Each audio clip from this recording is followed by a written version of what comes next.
Private कर्मचारियों की EPS 95 pension धारकों की पेंशन बढ़ने वाली है। इससे रिलेटेड सरकार ने फाइनल जवाब दे दिया है, सब कुछ बता दिया है। यहाँ पर जो सालों का इंतजार पेंशन धारक कर रहे थे वो इंतजार अब खत्म होने को आया है। ये वीडियो हर एक पेंशन धारक के लिए देखना बहुत ही ज़्यादा ज़रूरी है। इस वीडियो में मैं आप लोगों को ईपीएस 95 से रिलेटेड बहुत बड़ी अपडेट लेकर आ चुका हूँ, तो वीडियो को बिना स्किप किए कंप्लीट एंड तक देखना और वीडियो को एक लाइक जरूर कर देना। चैनल पर नए आए हो चैनल को सब्सक्राइब करके बेल आइकन को ऑल पे प्रेस जरूर से कर देना, जिससे कि आने वाली वीडियो का नोटिफिकेशन आपको मिल जाए। ईपीएस रिलेटेड सही और सटीक जानकारी आपको इस चैनल पर देखने को मिलती है। ईपीएस 95 पेंशन भोगी काफ़ी समय से पेंशन की राशि बढ़ाने की मांग कर रहे हैं, बहुत सालों से मांग कर रहे हैं, ये आप लोग भी अच्छे तरीके से जानते हो। फिलहाल ईपीएस 95 के तहत न्यूनतम पेंशन जो 1000 रुपये है, अब इस मामले पर यानी इसको बढ़ाने से लेकर या फिर जो भी पेंशन धारक मांग कर रहे हैं इस पेंशन राशि को 7500 डीए को लेकर के यहाँ पर सरकार का जवाब आया है, वो जवाब मैं आपको बता देता हूँ। ठीक है, रिटायरमेंट के बाद मिलने वाली पेंशन बुढ़ापे की लाठी मानी जाती है, लेकिन प्राइवेट सेक्टर के लाखों रिटायर कर्मचारियों पेंशन भोगियों की पेंशन की गुत्थी अब भी यहाँ पे मतलब सुलझती हुई यहाँ पे जो वो नहीं दिख रही है। अब ये मामला संसद तक पहुंच गया है। जब ये जो है वो पेंशन की गुत्थी नहीं सुलझ रही थी तो मामला जो है वो संसद तक आगे तक मतलब पहुंचाया गया। इंडिया टुडे की एक रिपोर्ट के मुताबिक 15 दिसंबर को लोकसभा में न्यूनतम पेंशन बढ़ाने में हो रही देरी और सुप्रीम कोर्ट के निर्देशानुसार पेंशन फिक्सेशन लागू न होने को लेकर सवाल उठाए। यानी कि 15 दिसंबर को एक लोकसभा में जो मीटिंग हुई उसमें यहाँ पे लोकसभा में संसद में पेंशन बढ़ोतरी को लेकर सवाल उठाए गए कि पेंशन बढ़ोतरी को लेकर अभी तक इतनी ज़्यादा आखिरकार देरी क्यों हो रही है।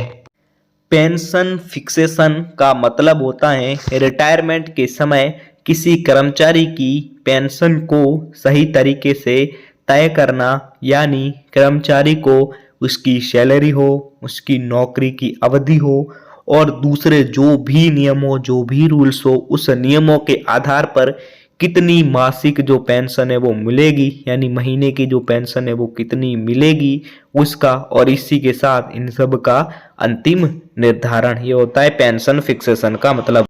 ईपीएस 95 पेंशन भोगी काफ़ी समय से पेंशन राशि बढ़ाने की मांग कर रहे हैं, यानी जिन लोगों को पेंशन बहुत ही कम मिल रही है वो लोग ईपीएस 95 पेंशन ग्रहण करने वाले लोग इस राशि को बढ़ाने की मांग लंबे समय से कर रहे हैं। फिलहाल ईपीएस 95 के तहत न्यूनतम पेंशन 1000 रुपये प्रति माह ही है। पेंशनर्स इसे बढ़ाकर कम से कम 7500 रुपये करने की मांग कर रहे हैं कि जो अभी के समय में पेंशन महीने की 1000 रुपये मिल रही है उसको बढ़ाकर कम से कम 7500 रुपये किया जाए। इस तरीके की मांग संसद में सरकार के सामने पेंशनर्स द्वारा रखी गई। इसके साथ यानी पेंशन बढ़ाने के साथ साथ महंगाई भत्ता जो डीए हैं वो, इसके अलावा फैमिली पेंशन और उनका जो इलाज है उनका मुफ्त में इलाज किया जाए, यानी इलाज को भी बिल्कुल फ्री किया जाए। इस जैसी मांगे यानी मुफ्त में इलाज जैसी मांग भी सरकार के समक्ष ईपीएस 95 पेंशनर्स कर रहे हैं। ये सारी मांगे की जा रही हैं। ईपीएस 95 एक कर्मचारी पेंशन योजना है।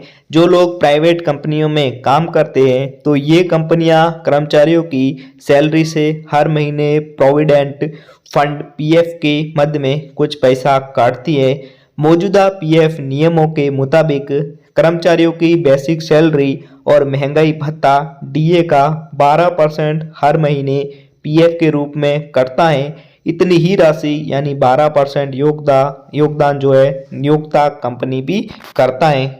हालांकि नियोक्ता के इस 12% हिस्से का पूरा जो पैसा है वो पीएफ खाते में नहीं जाता, बल्कि इससे दो हिस्सों में बांटा जाता है। 8.33% कर्मचारी पेंशन योजना जो ईपीएस 95 योजना है उसमें जमा होता है, जिससे रिटायरमेंट के बाद मासिक पेंशन मिलती है, जबकि शेष 3.67% कर्मचारी भविष्य निधि ईपीएफ जो है उस खाते में जाता है। केंद्र सरकार 15,000 प्रति माह तक के वेतन पर अतिरिक्त 1.16% की सहायता देती है, जिससे जो है वो पेंशन फंड बढ़ता है। इसी जमा फंड से कर्मचारियों को रिटायरमेंट के बाद पेंशन दी जाती है। हमें मालूम है कि पीएफ की देखभाल का काम employ provident fund organisation EPFO करता है। यह पैसा इसलिए कटता है कि प्राइवेट सेक्टर में काम करने वाले कर्मचारियों को रिटायरमेंट के बाद मासिक पेंशन मिल सके। संसद में साझा किए गए आंकड़ों के अनुसार देश भर में करीब 78 लाख पेंशन भोगी है, लेकिन इन पेंशनर्स की पेंशन साल 2014 से नहीं बढ़ी है, जबकि जीवन यापन की लागत काफ़ी बढ़ चुकी है। इसलिए पेंशनर्स लगातार मांग कर रहे हैं कि सरकार उनकी पेंशन की रकम बढ़ाए। इंडिया टुडे में छपी में खबर बताती है कि सरकार का कहना है कि पेंशन फंड की समीक्षा हर साल की जाती है।